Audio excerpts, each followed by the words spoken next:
Hey guys, Max here. I'm going to go over 6 steps on how to get your credit better right now starting today. Credit is used for so many different things. It's almost impossible to live in this functioning Western society without a really good credit score. So here we go.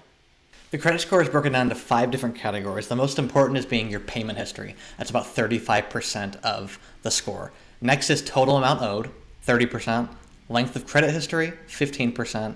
New accounts and inquiries, which is 10%, and then mixture, which is 10%. Credit cards, mortgages, personal loans. Focus on the ones you can control. So if you're young, you can't really, pretend or become 10 years older to have a longer credit history. But you can work on the most important, which is the payment history. It's 35%. About 1/3 is based upon payment history. So keep making those payments on time and in full. And you can always make sure to keep your utilization down. Make sure your amounts are nice and low. Creditors love to see that. And even if you have a terrible credit score, have made mistakes, have made bad financial decisions, we've all been there, me included, don't fret, because this little guide is going to help you make incremental progress. You make these changes today, and throughout time, you'll see the progress. People ask, why is credit important? But can't I just pay everything in cash? Can't I just do everything on my own? Well, if you're independently wealthy and don't need credit, all the power to you. Don't pay cash. Most people do not, though. And the reason why credit is so important is, let's use this example. Let's say you buy a $200,000 house, and you take a mortgage out. Let's just make believe there's no down payment. It's $200,000 is the loan. $200,000 at 3% is about $840 monthly. Now, let's take that same example, that $200,000 loan, and bump it up to 4%. Simply a 1% difference, which is pretty much the difference between really good credit and not so good credit. $200,000 mortgage at 4% is $954 a month, which means over the life of the 30-year loan, you're going to pay over $40,000 more. That's crazy. So although it's a small percentage, it's literally 1 percentage point, it makes a huge difference over the life of the loan. That's why having credit is really important, because you want the 3%. You want to save that 40 grand to put in your pocket to do what you want to do with it, not giving it to a large bank or a small one. I just can't believe that $40,000 over 1%. That is absolutely crazy. Good credit is really important. Make sure to hit that like button, subscribe, and comment to make sure this video can go to as many people as possible, because I love seeing those comments. Okay, step 1 is to start a budget, or if you already have one, fine-tune it. I bet you don't have my template. And go to the link in the description. You will find this template. It's very, very, very helpful on fine-tuning and really getting the budget down to the nitty-gritty so you can make sure you're on the right path. It's just like this video. This video is a few steps. This one is a 5-step way to start a budget. Link is in the description. Make sure to click it and make sure to go download that resource. It's a whole entire template. Makes it super easy to go through each line item you have in your budget and make sure that you are on the straight and narrow. Starting a budget is very, very, very important. If you think you're going to have success without writing things down, without documenting things, you're wrong. You need to document it. And if you can keep everything in your head totally straight 24/7, I need you to send me an email, because I need someone to help me with that. Okay, so now you started the budget or fine-tune it. That's great. Now you need to organize your finances. I use the spreadsheet, which is the link in the description. However, I also use 2 applications. One is called Mint and one is called Credit Sesame. Mint helps me see all my accounts, all my credit accounts, mortgage, bank account, everything in one space, so I can then take that information and impose it onto the spreadsheet so I can have that in 2 places. Yes, I know it's kind of a pain to have it in 2 places, but Mint doesn't categorize things and have things as I want them really appropriately, how I do things a little differently. So having Mint and then having the spreadsheet are in 2 places, and it makes everything really super organized. And then keeping track of your credit score is really important, and keeping track of things that are happening. So I use a service called Credit Sesame. It takes 90 seconds to sign up. You don't need to put a credit card in, and the link is in the description. Okay, so after you've signed up and after you're in Credit Sesame, I'm going to show you guys how I use it. So this is really simple. You simply go to Credit Sesame. This is what you'll see. You'll see different things: my overview, my actions, offers, Sesame Cash, all this stuff. I only really use it for 2 different things. The first one is just the overview, shows you the credit score, shows you what's going on. Throughout time, you can see how it goes up and goes down. Now, this is no mortgage, And then mortgage. It's gone down quite a bit recently, but it doesn't really matter because now I have the mortgage, which is what really matters. So I use it for two things: the overview, which shows your credit score right here. It's super easy to keep track. I think it updates it 3 times a month, so every 10 days. Then if you go to scroll down, go to what's impacting my score. Now this is an important one, so click on that. It shows you all the different factors that I already talked about, the 5 different factors: payment history, credit usage, age, mix, and credit inquiries. Now, it looks like I'm not a straight A student as I thought I was. It shows everything: your payment history, how I've never missed a payment, credit usage, shows I'm using about 5%, how old my credit is, and then the mix, and then credit inquiries. This is really helpful because you can see if any inquiries have happened that should not be there.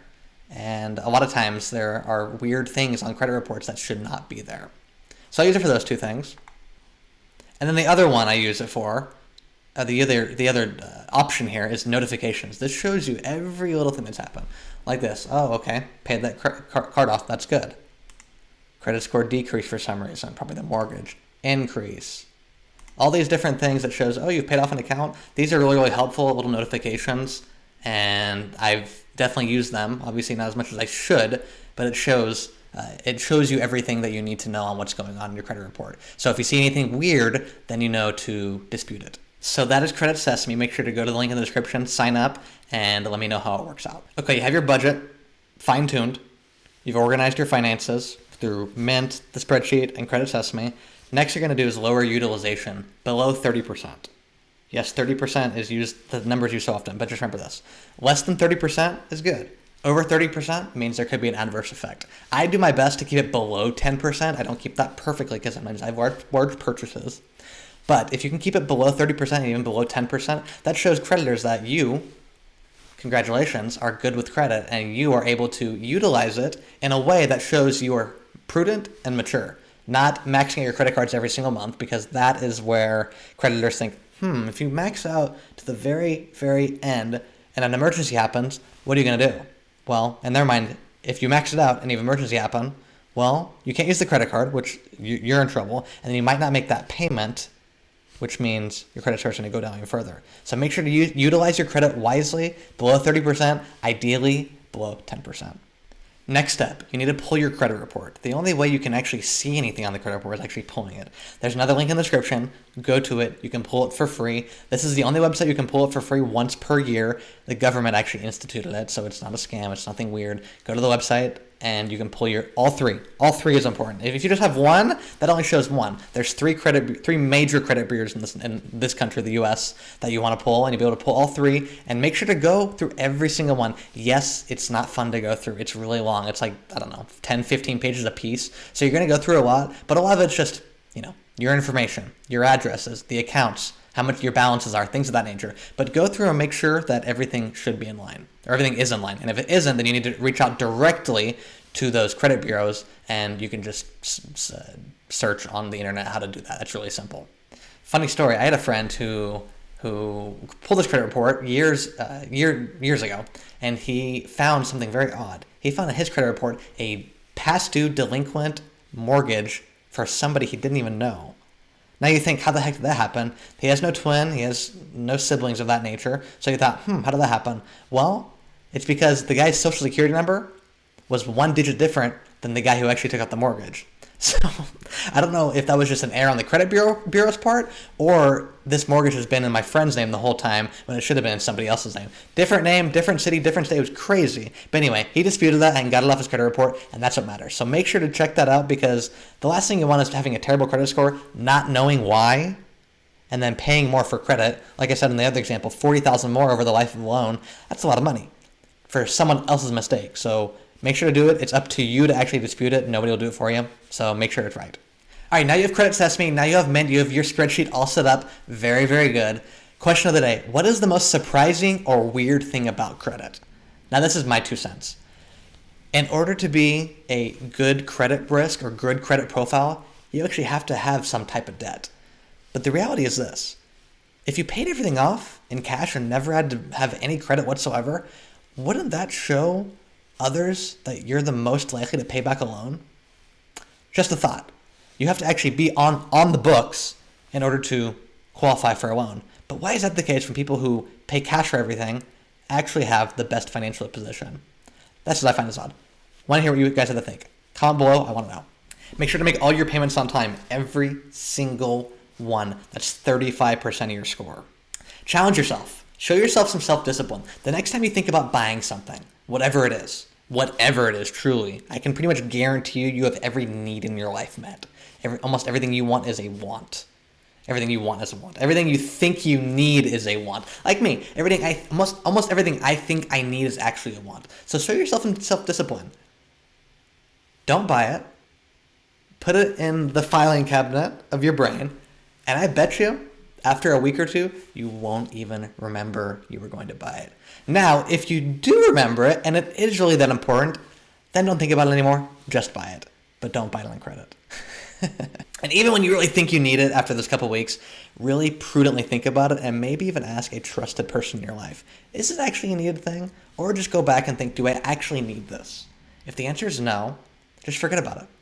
Put it in the file cabinet and move on. There are so many other things to focus on than things that you think you need but you actually just desire. You're stronger than you think. I know you can do it. I've been on both ends, the shopaholic and also the super stingy. It's better to be somewhere in the middle. So if you're somewhere in the middle, great. If you're on the end of each spectrum, figure out how to make it more in the middle. Last step, sign up all your shopping accounts, all your online accounts that you buy anything from. I don't care what it is. Don't think twice about it. Go out, sign out right now. And as you're signing out on all those accounts, put all your credit cards, every single piece of plastic you have in your wallet, put it in your drawer. Go in your room, your bedroom, go to your bedside table, go to your closet, put it in the sock drawer, and don't even think about it. Don't think about this. This alone has saved me, I don't know how much money, but a lot. Because I realized that if I don't actually have a purpose in having the credit card or having the debit card, whatever it is that's in your wallet, if I don't have a purpose for it, then why is it there? Well, if it doesn't need to be there, it shouldn't be there. And I've realized that when the debit or credit card is not my wallet, I spend a lot less money. A lot less money on stupid knick-knack things I really don't need. So the adage goes, out of sight, out of mind. When you have a purpose, grab it to use it. When you're done with it, put it back. It's really that simple. And I say it's that simple, but it's not that easy. It's simple to do these things or not do these things. You have to figure out what's important to you, and if financial independence, freedom is important to you, then put the credit cards in the room right now. Well, those are my things. Those are how I have made it up to the 800 club and then back down. Thanks, mortgage. Thanks, appreciate that. Those are my steps. And that's how you're going to improve your credit score. Make sure to get that budget very, very fine-tuned and make sure to sign up for Credit Sesame. The links are in the description. Go sign up. It's really helpful in monitoring and making sure you keep track of everything. Check all those links in the description. Make sure to like, comment, and subscribe, and I will see you guys on the next one.